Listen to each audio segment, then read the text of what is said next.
Welcome to PenJen's Inkwell podcast.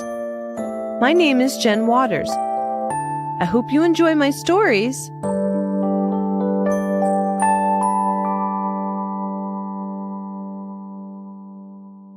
Romeo the Cat and Juliet the Dog is my attempt to write a cat and dog story, like Aristocats, 101 Dalmatians, and Lady and the Tramp. I always liked the romantic story of Saint Valentine, a priest who defied the order of Emperor Roman Claudius and held Christian weddings anyhow. My song Yellow Roses, that became a grand prize winner in the John Lennon songwriting contest, always seemed like it would be the perfect Valentine's Day song because, as the lyric says, I like my roses red.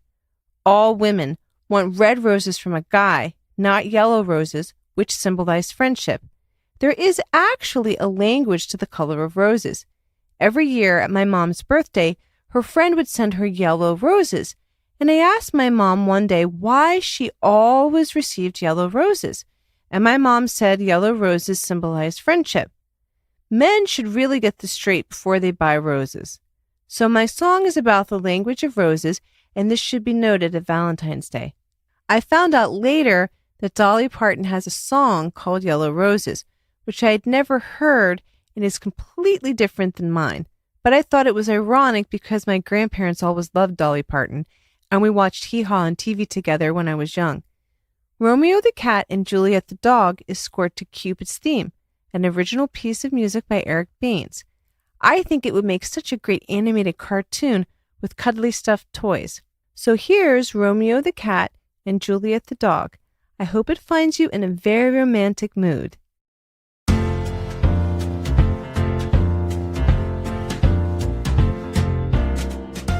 Romeo the Cat has the regalest black coat of any feline far or near.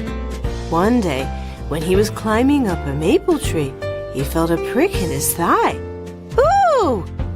he screeched, seeing a red arrow stuck in his back leg. "You have been shot by Cupid," said a blindfolded tiny red boy with wings.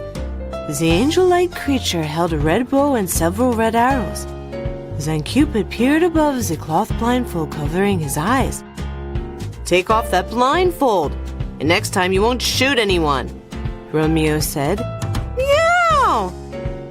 "Love conquers all," Cupid said. "Soon you'll be overtaken with true love. I've been sent by Saint Valentine, the patron saint of love, to spread his wishes." As Cupid flew off into the distance, Romeo noticed the cutest little dog he had ever seen. A light brown Cocker Spaniel pranced down the sidewalk with a large pink bow and curls. She wore a glitzy diamond collar and earrings that sparkled in the daylight. "Wait, my lady, I must meet you," Romeo called to the fancy canine. "Meow! Meow!" "Sir, please keep your personal space," the dog said. As Romeo jumped from the tree, "Woof, woof, woof, woof." "What's your name?" "You're the most gorgeous animal I've ever seen," he said. "Meow, meow." "My name is Juliet," the dog said to the cat, sticking up her nose in the air. "Woof, woof, woof, woof, woof."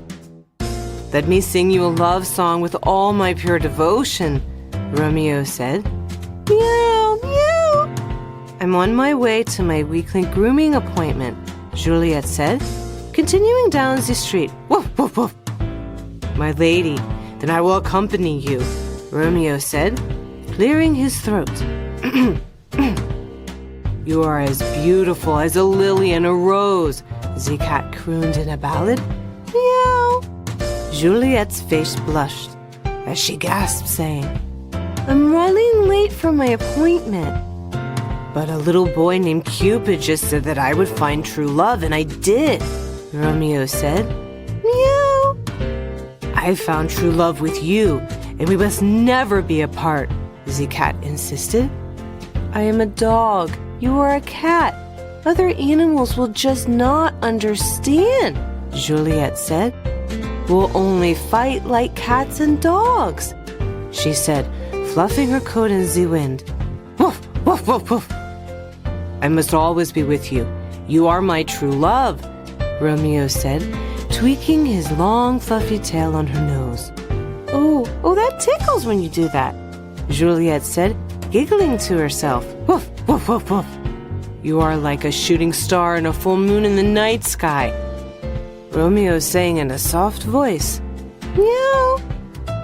But I have other suitors, like Zeus, a Great Dane that's friends with my family, Juliet said. Zeus? I'm the one who loves you, Romeo said, walking into the dog salon with her. Romeo sat next to Juliet and purred as she underwent her beauty treatment at the canine spa. The dogs in the salon sprayed cat cologne on him as a complimentary service while he waited for Juliet. When Juliet was finished getting herself primed and polished, she hopped from the salon chair. My lady, will you please join me for dinner? Romeo said to Juliet, holding out his paw. Before Juliet had a chance to respond, a large chocolate Great Dane strutted into the spa. Juliet, baby, I've been looking for you everywhere, the dog said, pushing Romeo to the side. Woof, woof, woof, woof. Zeus, I was meaning to, I got distracted, Juliet said, mumbling to herself. Excuse me, Mr. Zeus, but I'm taking Lady Juliet to dinner at Bistro de France, Romeo said. You're a feline. You're not worthy of Juliet, Zeus said, growling in Romeo's face. I challenge you to a duel on the sidewalk, Mr. Zeus. If I have to fight for my love, so be it, Romeo said. Romeo held his head high and walked out the salon door, ready to face Zeus in battle. This will only take a few seconds to solve, Zeus said, barking at the spa owner Franny the poodle. Woof, woof, woof, woof, woof, woof. Zeus jumped out the salon door, faced Romeo head-on, and threatened the black cat with his large teeth. My lady is worth my life, if I have to give it. Meow. Romeo meowed, looking at her behind the spa window. Romeo, please don't fight Zeus for me. Maybe it's just not meant to be, she called to him. I suppose I should announce the winner, Franny said, marching on the street with a dog whistle. May the best dog or cat win, the poodle said, blowing the high-pitched whistle around her neck. Just as Zeus was about to descend on Romeo like a Viking warrior, Cupid appeared in the sky. True love always wins, Cupid said, shooting black arrows at Zeus as he ran towards Romeo.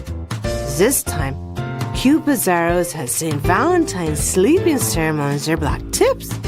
As the tips pierced Zeus's side, he collapsed in the street like a dead lead weight.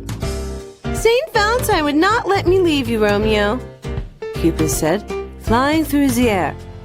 Now take Juliet to Bistro de France, Cupid said, and I'll go on my matchmaking way. I can hardly believe my eyes, Franny the poodle said, staring at the red little angel in the sky. Zeus never really loved me like you do.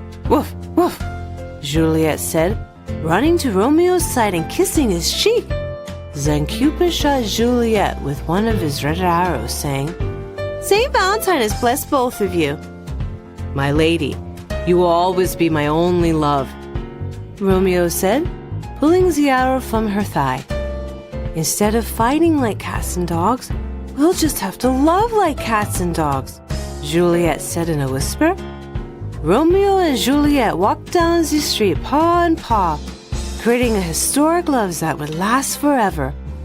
Meow! Meow! Woof, woof, woof, woof! Meow!